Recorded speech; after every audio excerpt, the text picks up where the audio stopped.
반갑습니다. 스포츠 분석 국내 1위 가생 스포츠입니다. 오늘도 확실한 분석을 바탕으로 여러분께 큰 도움을 전해드리겠습니다. 구독과 좋아요 한 번씩 부탁드리겠습니다. 경기 분석에 앞서 국내 1위 분석가분을 모신 정보 공유방을 무료로 초대해드리고 있습니다. 영상 아래 고정 댓글 통해 메시지 주시면 참여 가능하시니 많은 참여 부탁드리겠습니다. 2월 23일 경기 일정입니다. 핵심만 빠르게 분석 들어가겠습니다. 첫 번째 프라이부르크와 랑스의 경기입니다. 프라이부르크는 홈에서 상당히 긍정적인 흐름을 타는 편입니다. 자신들이 주도를 하는 경우가 많은 편인데 이 상황에서는 윙어인 에이스 그리포가 공을 잘 잡아내는 면모가 있고 공격력도 홈에서 상당히 잘 터지는 양상이 있습니다. 결국 압박 위주의 팀이 홈에서 이득을 보는 것을 잘 이용하는 팀이라고 할 수 있는 전력입니다. 랑스가 압박의 질이 좋은 편이라고 하지만 약점이 원정에서 없는 편은 아닙니다. 랑스는 기본적으로 압박의 질이 좋은 팀이기는 하지만 자신들도 상대의 강한 압박에는 고전하는 양상이 있는 편입니다. UCL에서 아스날과 붙었을 때 그 양상이 나오는 편이었는데 상대의 압박에 패스미스가 나온 것이 결국 실점으로 연결이 된 케이스였습니다. 결국 프라이부르크가 홈에서의 2점을 앞세워서 밀어붙이는 상황에서는 불리한 입장입니다. 역습 상황에서의 성과가 기대되는 상황이기는 해도 올 시즌 랑스의 공격력은 압박의 질과 별개로 좋은 편은 아닙니다. 프라이부르크가 유리한 상황이라고 보는 매치입니다. 일단 압박을 중시하는 팀이 홈에서 강한 면모를 잘 이용하고 있는 상태인데 주도권 싸움에서 유리하게 가면서 그리포의 영향력을 늘리는 것이 상당히 인상적입니다. 랑스가 압박을 자신들이 대응하는 상황에서는 깔끔한 모습을 유럽 대항전에서 보여준 모습은 아니었습니다. 그러므로 이 경기는 프라이부르크의 승리를 추천드립니다. 두 번째 카라바오와 브라가의 경기입니다. 카라바오는 2차전 원정에서 브라가의 약점을 잘 찔렀습니다. 점유율이야 상대에게 내줄 수밖에 없는 상황이긴 했지만 속공과 데드볼로 상대 박스를 상당히 잘 타격하는 모습입니다. 원정에서 1승을 챙긴 것이 상당히 클 수밖에 없는 이유는 전반적으로 아제르바이잔이라는 생소한 지리적인 위치를 잘 이용하기 때문입니다. 카라바오 홈에서는 레버쿠젠도 고전하다가 1대0으로 겨우 승리를 챙기고 떠났고 그 이외에 홈에서 진 적은 없었습니다. 브라가가 공세를 펼쳐야 하는 상황입니다. 1차전에서 카라바오의 속공에 속수무책이었던 것을 생각하면 무티뉴가 빌드업을 모두 책임져야 하는 상황 자체가 마음에 드는 상황은 아닐 가능성도 있습니다.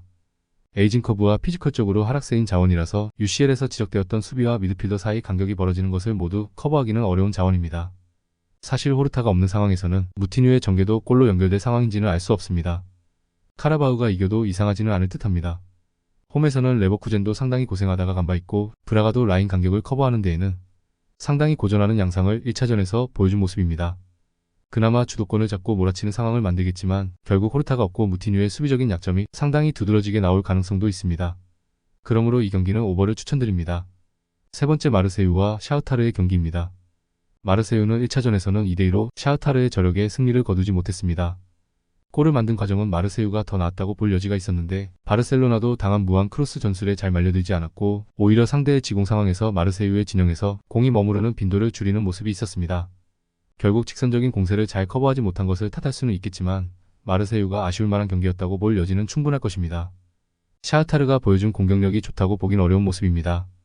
일단 UCL 원정에서 보여준 난전 유도 능력을 감안하더라도 바르셀로나에게 보여주었던 무한 크로스 유도 전술도 실패했다고 보는 것이 합당했고 샤흐타르도 점유율을 가져갔지만 지공 상황에서의 역량은 마르세유에 크게 뒤지는 모습입니다. 헤더와 세트피스가 터진 덕에 1차전을 무승부로 가져왔다고 보아도 큰 문제는 없었을 것입니다.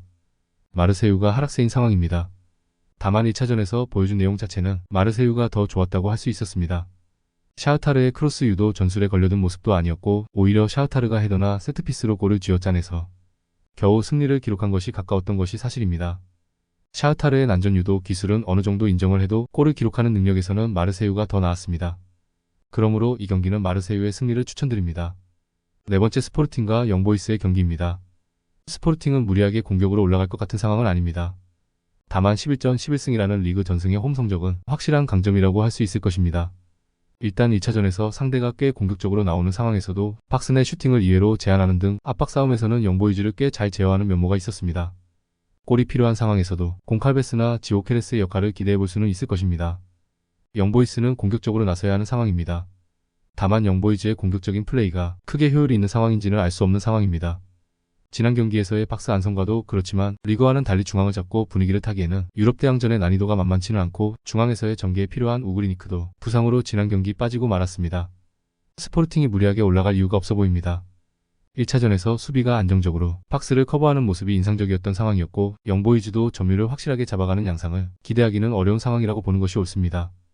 영보이즈가 난전 상황을 유럽 대항전에서 잘 만드는 편이었는데 이 플랜이 도움이 되는 상황은 아닙니다. 그러므로 이 경기는 언더를 추천드립니다. 이상으로 저희 국내 최고 분석가분들의 추천 배팅입니다. 더욱더 자세한 조합픽은 국대 최대 스포츠 정보방에서 무료로 받아보실 수 있으니 영상 아래 고정 댓글 링크 클릭해주시면 친절하게 안내 도와드리겠습니다. 오늘도 짧은 영상 봐주셔서 감사합니다.